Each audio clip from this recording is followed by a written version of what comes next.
Hello and welcome to another episode of EdgeCraft. I'm your host, Matt, and it is great to see you today. Now, today we are going to prepare for some mega projects on this game in this world. See, I want to do some really incredible creative builds.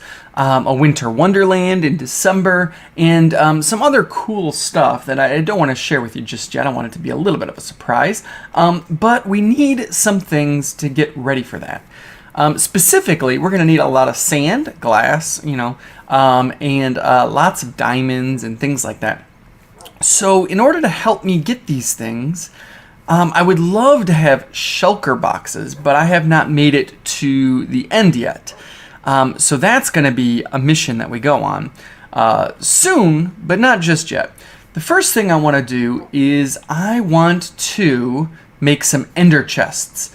And in order to make ender chests, you need obsidian. And let me take a look here and see if it's even in my crafting recipes, because I'm not sure it is in here. No ender chests. But I do believe you need obsidian and end rods and ender pearls. Now I do have a few ender pearls.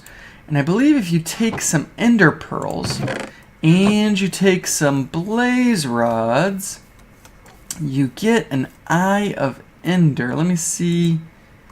Where do I have it? Where are my blaze rods at? I know I had some extra. Maybe I used them all. Did I use all my blaze rods? We're going to have to go and get some more blaze rods too. Well, alright. We've got an exciting episode today. Obsidian and blaze rods are step one. Let's go. Okay, so in today's super fast session, we are going to continue the story of Moses. Remember, in the last couple of episodes, Moses was kind of adopted by the princess of Egypt. Then he ended up killing an Egyptian, defending an Israelite, which caused him to flee. When he fled, he got married and found a nice peaceful life until God interrupted it all with a burning bush and said, "Moses, I got a job for you." And Moses is like, "Please send anyone else, not me, not me." And God's like, "No, it's you. But tell you what, I'll send Aaron with you, your brother, and you guys can do it together." So this is where we're going to pick up in Exodus chapter 4, verse 18. Then Moses went back to Jethro, his father-in-law, and said to him, "Let me return to my own people in Egypt to see if any of them are still alive." Jethro said, "Go, and I wish you well." Now the Lord had said to Moses in Midian, "Go back to Egypt, for all those who wanted to kill you are dead." So Moses took his wife and sons, put them on a donkey, and started back to Egypt. And he took the staff of God in his hand. Remember, the staff of God is the one that could turn back and forth into a snake. The Lord said to Moses, "When you return to Egypt, see that you perform before Pharaoh all the wonders I have given you the power to do. But I will harden his heart so that he will not let the people go.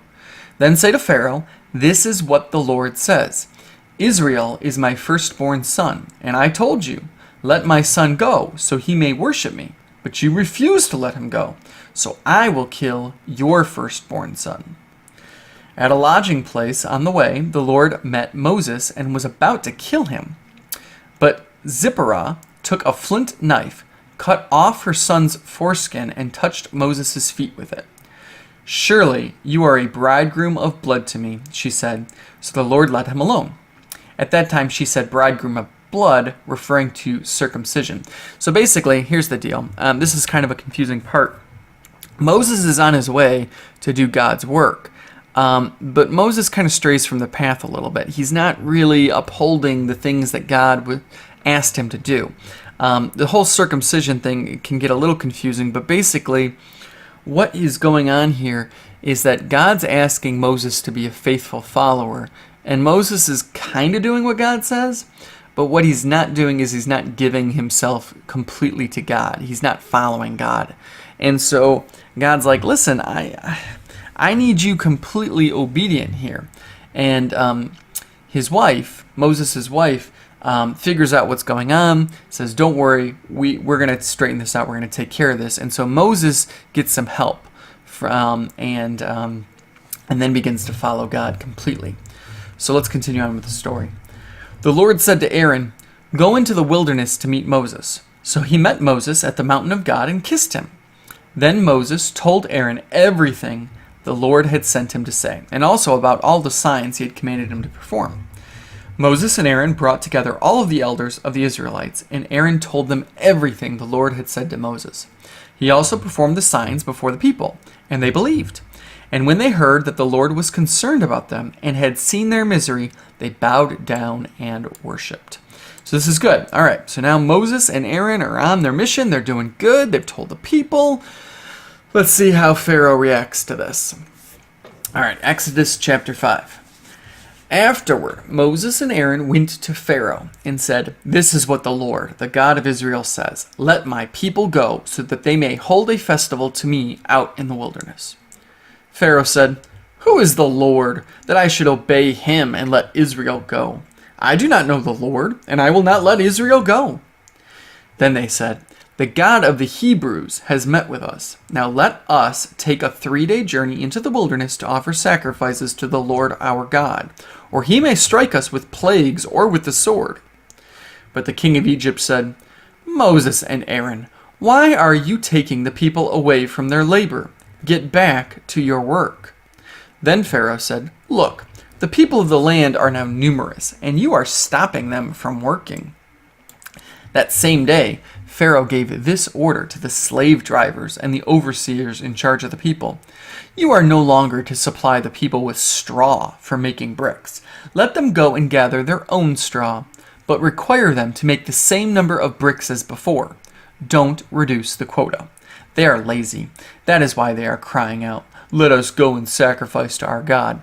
Make the work harder for the people, so that they keep working and pay no attention to lies." Oh my goodness. So by the way, if you're not following this, the Israelite people were being forced to make bricks. And in order to make bricks, you need to basically mix up straw and clay and mud. And you mix it all together, and when the clay hardens and the straw is inside, it makes nice solid bricks. Well, the Egyptians were basically giving the materials, the supplies to make these bricks. But Pharaoh's like, listen, if they've got time to complain, then they've got time to gather their own materials. So don't do that for them anymore. So, of course, the Israelite people are not going to be happy about this. But do you think they're going to blame Pharaoh? Sadly, they don't. Let's keep reading. Then the slave drivers and the overseers went out and said to the people, "This is what Pharaoh says. I will not give you any more straw. Go and get your own straw, wherever you can find it. But your work will not be reduced at all." So the people scattered all over Egypt to gather stubble to use for straw. The slave drivers kept pressing them, saying, "Complete the work required for you each day, just as when you had straw." And Pharaoh's slave drivers beat the Israelite overseers they had appointed, demanding, "Why haven't you met your quota of bricks yesterday or today as before?" Then the Israelite overseers went and appealed to Pharaoh. "Why have you treated your servants this way? Your servants are given no straw, yet we are told, 'Make bricks.' Your servants are being beaten, but the fault is with your own people." Pharaoh said, "Lazy, that's what you are, lazy. That is why you keep saying, 'Let us go and sacrifice to the Lord.' Now get to work. You will not be given any straw, yet you must produce your full quota of bricks." The Israelite overseers realized they were in trouble when they were told, "You are not to reduce the number of bricks required of you each day." When they left Pharaoh, they found Moses and Aaron waiting to meet them, and they said, "May the Lord look on you and judge you. You have made us obnoxious to Pharaoh and his officials, and have put a sword in their hand to kill us." I mean, listen to this. This is crazy. Pharaoh's the one making everything harder for them, and who are they mad at? They're mad at Moses and Aaron. Because if Moses and Aaron had just kept their mouths shut, then none of this would have happened. But Moses and Aaron are trying to do what God told them to do. They're trying to rescue the people. It's almost like the people don't want to be rescued. So Moses returned to the Lord and said, "Why, Lord, have you brought trouble on this people? Is this why you sent me? Ever since I went to Pharaoh to speak in your name, he has brought trouble on this people, and you have not rescued your people at all. So now even Moses is angry at God. This is just craziness. And next time we're going to get into what God says back and what Moses does because God tells him to do it. All right, let's get back to the episode. Okay, so that was successful. We've got, let's see, 65 obsidian and 67 blaze rods, just 10 ender pearls, but that should be more than enough.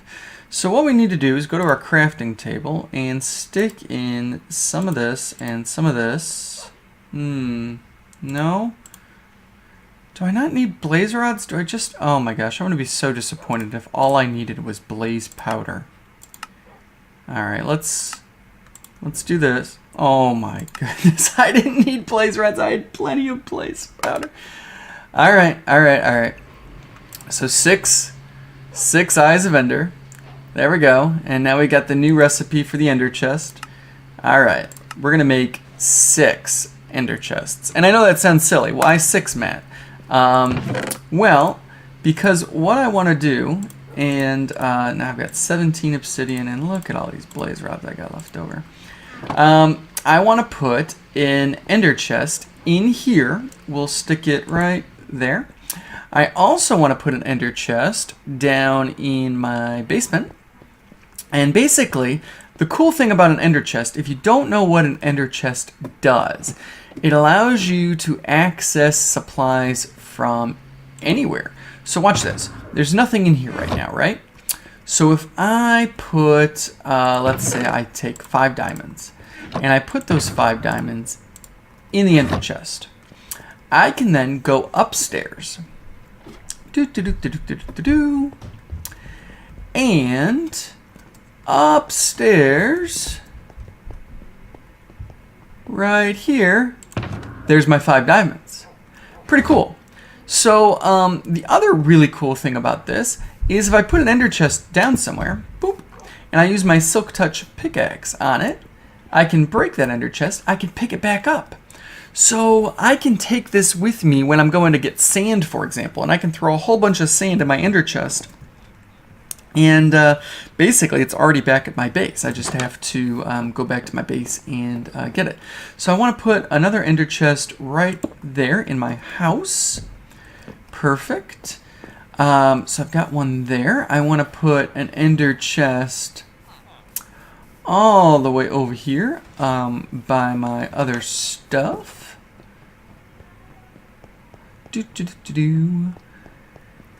By my item repair system and my cactus farm. I want an ender chest right there. Perfect. Is this stuff... Ooh, this stuff's all done. Let's...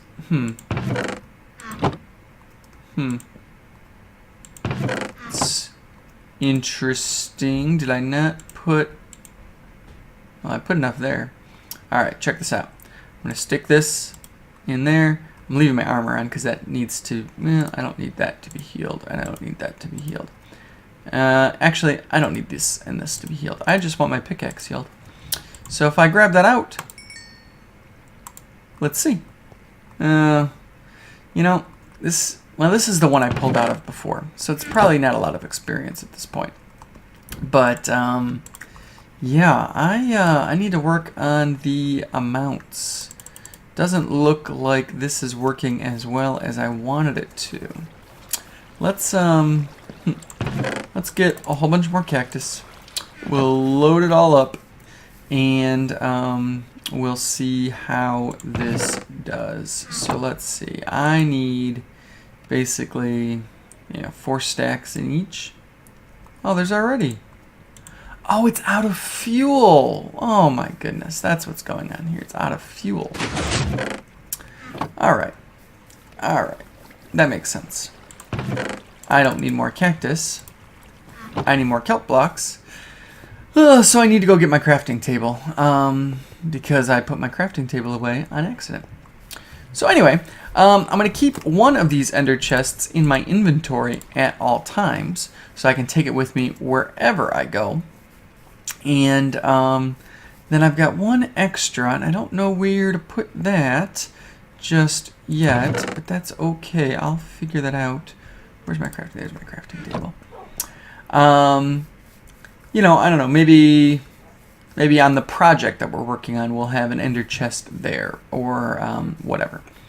So I just want to make sure there's an ender chest anywhere I'm working so I can gather the supplies that I need.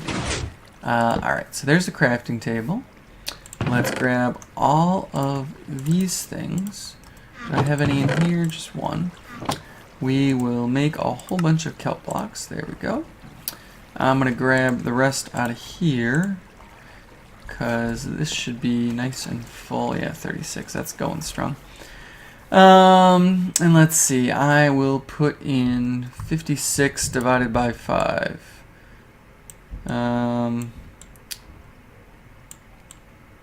Yeah, that's going to take forever. How about I just do this? Close, but not quite. Yeah, I'm just gonna throw in